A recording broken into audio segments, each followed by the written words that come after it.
Olha só, no já clássico livro Walk the Talk, que é uma grande referência aí para muitos executivos quando o assunto é cultura, a Carolyn Taylor fala da hierarquia de valores como sendo a única forma de estabelecer uma priorização na tomada de decisão, né? Logo determinando que o walking seja sempre coerente com o talk, né? Ou discurso coerente com a prática.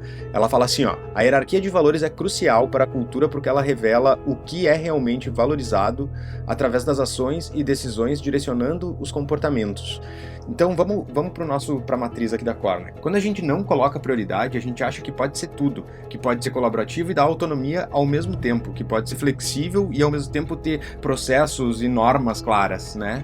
E isso acontece com frequência nos nossos diagnósticos, tá? Em todos os projetos a gente em algum momento tem esse momento de olhar para as prioridades, né? Principalmente quando a gente olha para os estilos, além dos quadrantes e além dos eixos. Vamos pegar dois estilos opostos aqui para fazer esse exemplo, né? Para trabalhar com esse exemplo. O acolhimento, por exemplo, que é sobre confiança mútua, escuta ativa e decisões construídas a muitas mãos, né? Um colegiado, colaboração. E o resultado, oposto aqui embaixo, que é sobre metas claras, performance individual e execução sem rodeio. Então, no resultado tem mérito, no resultado tem até uma certa competitividade, porque a gente está lá no eixo de maior autonomia, né? De maior independência. É comum clientes falarem, ah não, aqui a gente é os dois, aqui ao mesmo tempo que a gente é acolhimento, a gente é resultado. A pergunta que a gente acaba fazendo sempre é, e na hora da crise? Na hora de uma decisão muito difícil, o que vem antes, né? O acolhimento, ou seja, a preservação do grupo, da unidade, mesmo que por um tempo isso custe caro e prejudique o resultado, né? Ou o próprio resultado, estancando a sangria com, às vezes, cortes de pessoas, né? E enxugando a equipe em prol da sobrevivência do negócio. Qual dos dois? O que vem antes na crise? Ou então, outro exemplo que a gente usa sempre, né? Sem crise mesmo, né? Como é que vocês valorizam ou recompensam as pessoas aqui? É no mérito? É porque eles atingem metas? Ou é, sei lá, por tempo de casa? Isso diz muito sobre cultura, isso diz muito sobre comportamento, sobre crenças, sobre os próprios valores da empresa. Conseguir hierarquizar valores diz muito sobre a maturidade da empresa, né? Ou pelo menos a própria maturidade desse sistema organizacional que é a cultura, né? E a gente prega isso com bastante frequência, né? Por mais que a teoria de Harvard ela admita essa maleabilidade, que as empresas sejam de fato mais orgânicas e que daqui a pouco tenham mais de um estilo acontecendo simultaneamente, um sempre é prioridade, né? Um sempre é mais vigente. A tomada de decisão mostra muito qual é o comportamento mais aceito. E o melhor exemplo disso é a Disney, né?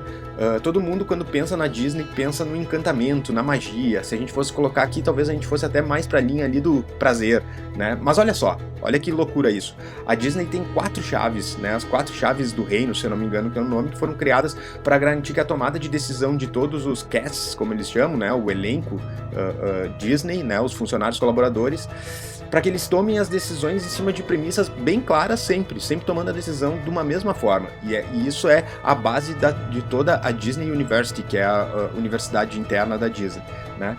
As chaves são, em ordem, tá? Em prioridade. Segurança em primeiro lugar, cortesia, espetáculo e eficiência, né? Então, em um primeiro momento, sem leitura nenhuma, elas apareceriam dessa forma na nossa matriz, né?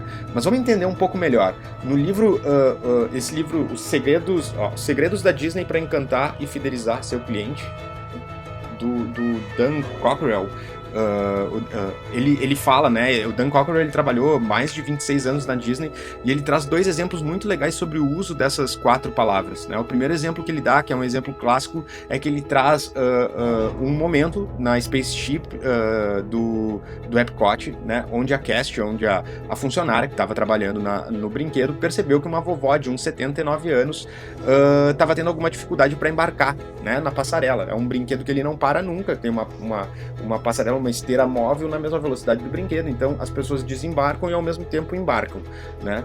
Quando ela viu, ela imediatamente pausou a atração, que não para, né? O que isso fez? Né?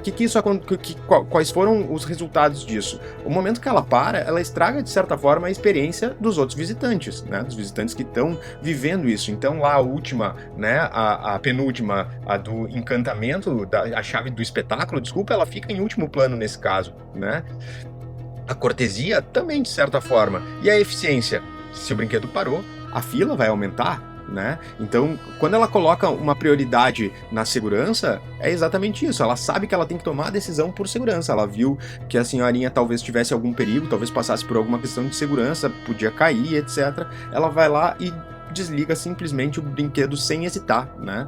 Assim como tem um outro exemplo que ele cita, que é de um funcionário que, em função da eficiência, está correndo, né? Está se deslocando de um lugar do parque para o outro, e ele é abordado por uma família para tirar uma foto. O que que ele faz? A eficiência está em último, é a última das 4 palavras, né? A cortesia é a segunda, então ele para, ele é cortês, ele tira a foto. Isso quer dizer que ele sempre vai, que ele nunca vai agir com eficiência? Não, né? Nos momentos que ele não precisar sobrepor outra tomada de decisão, ele vai agir, obviamente, com eficiência, porque eficiência é um valor, mas a cortesia está acima da eficiência.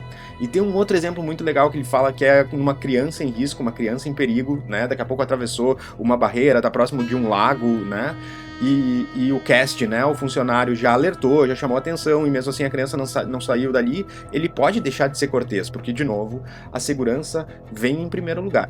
Então, quando a gente vê esses valores, quando a gente vê o contexto desses valores, né, quando a gente contextualiza eles, não olha só as palavras, a gente vê que mesmo que eles estejam nessas áreas da matriz, todos estão em prol da experiência e do próprio cliente, no cliente no centro. Então, levam exatamente para essa linha de acolhimento, né? E tá, deixa eu ligar aqui, tá aí o que a nossa IA leu da Disney, né? De vários materiais ali que a gente subiu, materiais abertos que a gente subiu da Disney. Óbvio que a Disney é muito mais acolhimento, né? Às vezes a gente olha a Disney até mais com prazer, mas tá muito mais na linha do acolhimento. Inclusive, eu gravei há alguns meses um vídeo bem legal que decodifica aí a cultura da Disney, que tá lá no nosso YouTube. Eu vou deixar o link aqui no texto, tá? Então, tá aí a importância de priorizar valores. Não só ter valores, mas entender que para tomada de decisão eles precisam ter prioridades.